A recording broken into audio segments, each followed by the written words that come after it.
naman puntahan natin si April Enerio live mula sa Pag-asa DOST para sa kanyang ulat panahon.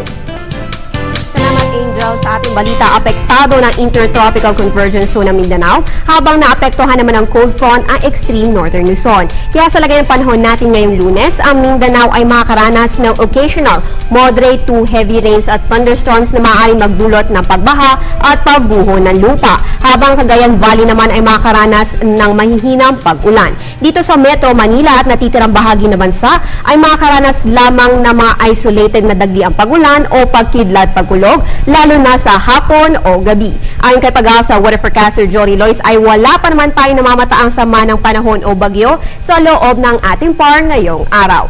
Sa iba pang balita, dahil sa umiiral na northeast monsoon, nakataas ang gale warning sa northern seaboard sa northern Luzon, tulad na sa mga probinsya ng Batanes, Calayan, Babuyan, groups of islands, northern coast ng Ilocos Norte at northern coast ng Cagayan. Kaya't inaabisuan ng mga mangingisda na delikado po ang pumalaot dahil sa malaking alon na dulot ng amihan. Paalala din sa ating mga kababayan ngayong araw na huwag kalimutan magdala ng payong bilang panangga sa posibleng pag-ulan. At yan ang latest mula dito sa Pag-asa DOST. Para sa Telebisyon ng Bayan, April Enerio.